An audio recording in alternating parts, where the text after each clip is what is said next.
Sir, जो देश में जातीय धर्म के नाम पर जो दंगे होते हैं, इस पर लेकर आप क्या कहते हैं? ऐसा है कि देश के अंदर जाति के नाम पर हिंसाएं और मजहब के नाम पर दंगे, यह बड़ा पुराना रास्ता बन गया है। जिन्होंने देश पर 60 साल 65 साल राज किया, उनके राज में जातीय दंगे भी खूब हुए, मजहबी दंगे भी खूब हुए, होलसेल में हुए। देश में भी हुकूमत आए, आपके विरोध के बावजूद आए, 2024 में भी आएगी, आपके विरोध के बिना, विरोध से आएगी, आपके वोट के बिना आएगी। एक नई इबादत लिखी जाएगी। इस हिंदुस्तानी अक़लियत का न वजूद है न वजन है, चिंता नहीं। नमस्कार, मैं इल्मा खान, आप देख रहे हैं वन न्यूज और हम इस वक्त मौजूद हैं राजघाट के गांधी दर्शन सत्याग्रह मंडप में, जहां पर डॉक्टर इंद्रेश कुमार जी के नेतृत्व में मतदाताओं को जागरूकता का अभियान का आयोजन किया जा रहा है। आइए हम अंदर जाकर देखते हैं कि किस तरीके का यह आयोजन किया जा रहा है, कि लोगों को क्या क्या यहाँ पर संदेश दिए जा रहे हैं। आइए हम खुद ही जानने की कोशिश करते हैं। उन्होंने बहुत कोशिश की दंगे हो जाए, पर वो सफल नहीं हो गए, फेल हो गए। शैतान को पत्थर लगा उठा के। तो आप फिर से हिंदुस्तान दंगों वाला मुल्क चाहते हैं कि दंगा मुक्त हिंदुस्तान है।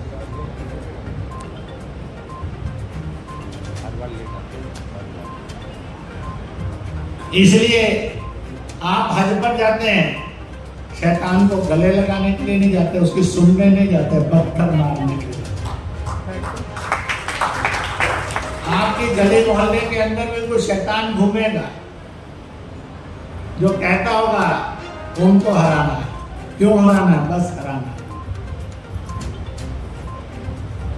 अब आप सोच लीजिए, शैतान को सुनना है कि फरिश्तों को सुनना है?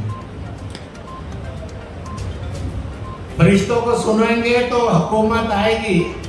2014 में भी आई, आपकी वोट के बिना आई। दुनिया की कोई ताकत रोक नहीं सकती। 19 में भी हुकूमत आई, आपके विरोध के बावजूद आई। 2024 में भी आएगी, आपके विरोध के बिना, विरोध से आएगी, आपके वोट के बिना आएगी। एक नई इबादत लिखी जाएगी। इस हिंदुस्तानी अक़लियत का न वजूद है न वजन है, चिंता नहीं। 1947 में हमने हिंदुस्तान भी उजड़कर बनते हुए गए। अंग्रेज ने 2 राजा चुने, एक मोहम्मद अली जिन्ना थे, एक पंडित नेहरू। एक को बताया ये मुसलमानों के ख्वाब पूरे करेगा, एक को बताया ये हिंदुओं के ख्वाब पूरे करेगा। दोनों नेता बने थे। मोहम्मद अली जिन्ना कभी मस्जिद नहीं गए, पंडित नेहरू कभी मंदिर नहीं गए। मोहम्मद अली जिन्ना ने कभी नमाज नहीं की जिंदगी के अंदर, उन्होंने कभी इबादत, पूजा, प्रार्थना नहीं की। मोहम्मद अली जिन्ना ने जिंदगी में कभी रोजा नहीं रखा। पंडित नेहरू ने भी कभी व्रत उपवास नहीं किया। पर एक मुसलमान लीडर था, एक हिंदू लीडर था। दोनों को अंग्रेज ने कहा बांट लो हिस्सा, उन्होंने बांट दिया हिंदुस्तान। चले आज़ादी लेने थे, चले भाईचारा पैदा करने थे, 2 कौमों को तकसीम भी कर दिया। नमस्कार, मैं इल्मा खान, आप देख रहे हैं वन न्यूज और हमारे साथ मौजूद है एक जानी मानी शख्सियत। आइए हम इनसे बात करने की कोशिश करते हैं। जी सर, आपका नाम? इंद्रेश कुमार। जी सर, आप किस ओहदे पर? मुस्लिम राष्ट्रीय मंच का संरक्षक। सर, ये जो प्रोग्राम रखा गया है, इसकी मेन थीम क्या है?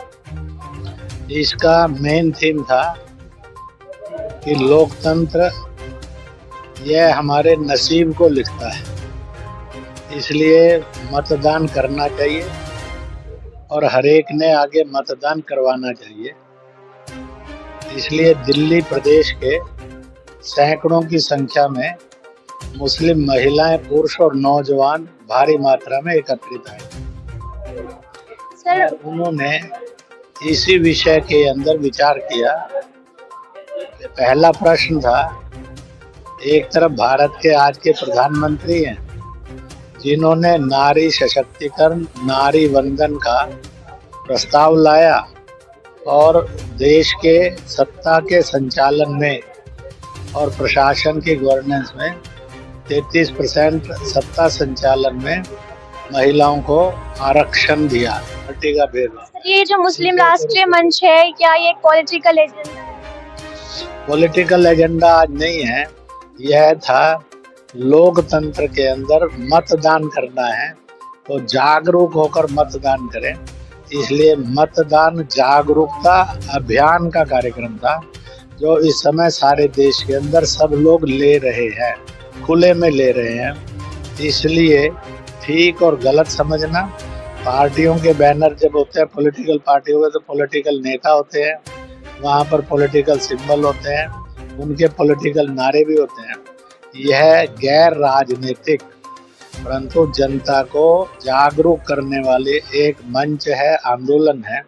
इसलिए इस समय देश के अंदर भारत सरकार ने और जो देश के अंदर चुनाव करवाती संस्था है इलेक्शन कमीशन, उसने कहा है सब लोग मतदाता को जागरूक करें ताकि वह अपने कर्तव्य और अधिकार को समझकर अपने भविष्य को और देश के भविष्य को बनाने के लिए वोट करें। सर, मुस्लिम राष्ट्रीय मंच को फंड कहाँ से मुहैया होता है? यहाँ पर कोई फंड नहीं है, लोग अपने अपनी जेब से खर्च करते हैं और अपना अपना डोनेशन देकर मिलजुल कर अपने सब कार्यक्रमों को भी चलाते हैं, अपनी सब गतिविधियों को भी चलाते हैं। इसलिए फंड नहीं है, यहाँ पर हर एक अपना समय भी देता है, अपना शक्ति भी देता है, अपना धन भी देता है और फिर देश के लिए और समाज के लिए काम करता है। इस प्रकार से यह संस्था वर्क कर रही थी, करती है और करती रहेगी। सर, मुस्लिम राष्ट्र मंच से मुस्लिम महिलाओं या मुस्लिम समाज के लोगों को क्या फायदा हुआ है? क्या सामने है, एक उनको फायदा हुआ है कि उनमें खुददारी आई है, दूसरा फायदा हुआ है कि उनमें वोट बैंक के रूप में जो खरीदा और बेचा जाता था वो उस माहौल से निकली है। तीसरा, 3 तलाक से उनको निजात मिला क्योंकि मुस्लिम राष्ट्रीय मंच ने उस लड़ाई को लड़ा था। चौथा, पुरुषों के साथ हक से जीने का अंदाज उनको मिला है। इसी के साथ साथ आज इनके इस जज्बे को देखकर भारत सरकार ने जो अंतिम छोर पर खड़ा समाज है उसके मदद के लिए कहीं हेल्थ स्कीम चलाई है, कहीं पर शौचालय स्कीम चलाई है, कहीं पर और खेती में मजदूरी करते हैं तो वहाँ उनको रिलीफ फंड देने की मुहिम चलाई है, सस्ते लोन का मकान देने की मुहिम चलाई है और कहीं गैस सिलेंडर देने की मुहिम चलाई है। वह इनके पास पहुंच रही है। मुस्लिम मंच के कार्यकर्ता वो स्कीमों का लाभ इनके पास और अधिक अच्छे से पहुंचे, इसमें समाज की मदद भी करते हैं। सेल्फलेस होकर दे वर्क और वो कहते हैं वतन के लिए, समाज के लिए काम करेंगे तो जन्नत नसीब होगी। इस प्रकार के भाव से वह दूसरों की सेवा करना, दूसरे के सम्मान करना और दूसरों की सहयोग करना, मदद करना, इस भाव से मुस्लिम राष्ट्रीय मंच के लोग काम करते हैं। सर, आप अमन न्यूज के माध्यम से देश की जनता तक क्या संदेश पहुंचाना चाहेंगे? मैं देश की जनता से यही कहूँगा, आज देश के अंदर संविधान और लोकतंत्र जिसकी कभी 1975 से 77 के बीच में कांग्रेस रूपी पार्टी ने इंदिरा गांधी के नेतृत्व में धज्जियां उड़ाई थी, आज उस लोकतंत्र की हिफाजत करने की जरूरत है। आज लोकतंत्र को और संविधान को मजहब जाति के रूप में बांटने की कोशिश है। इसलिए मैं कहूँगा मजहब के नाम पर नहीं, जाति के नाम पर नहीं, अपने अच्छे भविष्य और देश के भविष्य के लिए वोट करें तो ध्यान में आएगा। आज की सरकार के द्वारा देश के अंदर वो दृश्य निर्माण हुआ है जब सारी दुनिया को हिंदुस्तान और हिंदुस्तानी पर फख्र होता है। यूक्रेन और रूस के लड़ाई में भी लोगों ने देखा तिरंगा उठाए तो सुरक्षित आ गए। इसी प्रकार से गाजा पट्टी की भी और मल्लम लगाकर इजराइल को और हमास को और फिलिस्तीन को संतुलित करने का काम भी भारत ने किया।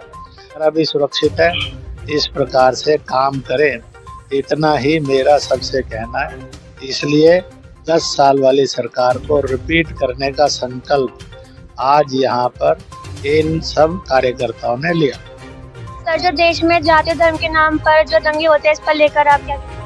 ऐसा है कि देश के अंदर जाति के नाम पर हिंसाएं और मजहब के नाम पर दंगे, यह बड़ा पुराना रास्ता बन गया है। जिन्होंने देश पर 60 साल 65 साल राज किया, उनके राज में जातीय दंगे भी खूब हुए, मजहबी दंगे भी खूब हुए, होलसेल में हुए। सिर्फ बर्बादी बर्बादी बर्बादी मिली। आज इस 8-10 साल की हुकूमत के अंदर जातीय दंगे भी धीरे धीरे माइनस होते जा रहे हैं, मजहबी दंगे भी खत्म होते जा रहे हैं और भूख से मौत भी का और आंकड़ा भी घटता जा रहा है। कि मुझे आपके माध्यम से इस देश की जनता को कहना है। बहुत बहुत शुक्रिया सर। तो ये हमारे साथ मौजूद थे डॉक्टर इंद्रेश कुमार जी, मुस्लिम राष्ट्रीय मंच, जिन्होंने मतदाता जागरूकता अभियान को लेकर एक अभियान चलाया, जिसमें उन्होंने लोगों से कहा मतदान देने के लिए। सहयोगी समीर के साथ मील मखान, राजघाट, अमन न्यूज।